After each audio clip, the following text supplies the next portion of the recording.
ನಮಸ್ತೆ ಸ್ನೇಹಿತರೆ. ಈ ದಿನ ನಿಮಗೊಂದು ಬದನೆಕಾಯಿ ಗೊಜ್ಜನ್ನು ಮಾಡುವ ವಿಧಾನವನ್ನು ತಿಳಿಸಿಕೊಡ್ತಾ ಇದ್ದೇನೆ.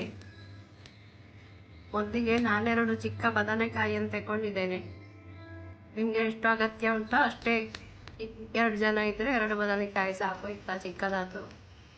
ಹಳೆ ಕಾಲದಲ್ಲೆಲ್ಲ ನಮ್ಮ ಅಮ್ಮ ಎಲ್ಲ ಇರುವಾಗ ಒಲೆಯಲ್ಲಿ ಬೆಂಕಿ ಉರಿಸಿ ಕೆಂಡಾದ ಮೇಲೆ ಅದರ ಮೇಲೆ ಸುಡ್ತಿದ್ರು.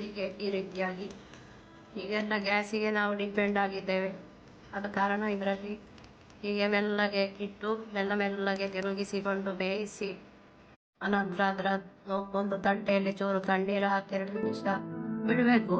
ಮತ್ತೆ ಹೀಗೆ ಮೆಲ್ಲಗೆ ನಿಧಾನವಾಗಿ ಮೇಲ್ಗಡೆಯಿಂದ ಅದರ ಆಕಾರ ಸಿಪ್ಪೆಯನ್ನೆಲ್ಲ ತೆಗಿಬೇಕು. ಮತ್ತೆ ಅದನ್ನು ಮೊಟ್ಟನ್ನೆಲ್ಲ ಹೊರತು ತೆಗೆದು ಮತ್ತೆ ನೋಡಿಕೊಳ್ಳಿ.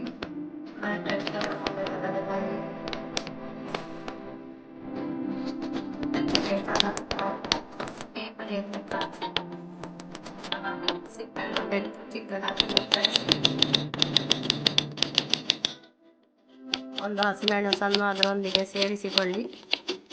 ಮತ್ತೆ ಬೇಕಾದಷ್ಟು ಸ್ವಲ್ಪ ಹುಣಸೆ ಹುಳಿಯನ್ನು ಕಿವುಚಿಕೊಂಡು ಸ್ವಲ್ಪ ನೀರಿನಲ್ಲಿ ಈ ರೀತಿಯಾಗಿ ಅದಕ್ಕೆ ಸ್ವಲ್ಪ ಹುಳಿಯೆಲ್ಲ ಬೇಕು. ಬದನೆಕಾಯಿಯನ್ನು ಈ ರೀತಿಯಾಗಿ ಸಣ್ಣ ಉಂಡುಗಳಾಗಿ ಮಾಡಿ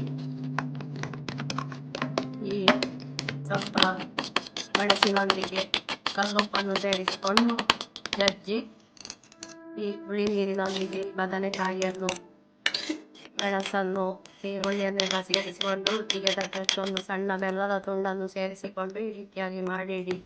ಇದಕ್ಕೊಂದು ಇನ್ನೊಂದು ಸಣ್ಣ ಒಗ್ಗರಣೆಯನ್ನು ಹಾಕುವಾಗ 1 ಸ್ಪೂನ್ ಎಣ್ಣೆಯೊಂದಿಗೆ ಸಾಸಿವೆ, ಒಂದು ಒಣಮೆಣಸನ್ನು ಮಾಡಿ ಹಾಕಿ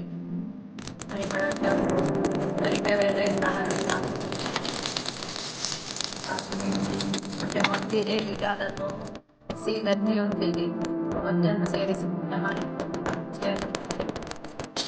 ಸ್ವಲ್ಪ ಸೇರಿಸಿಕೊಳ್ಳಿ ಅದರೊಂದಿಗೆ.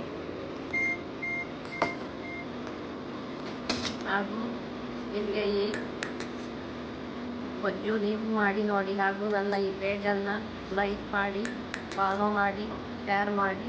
ಧನ್ಯವಾದಗಳು.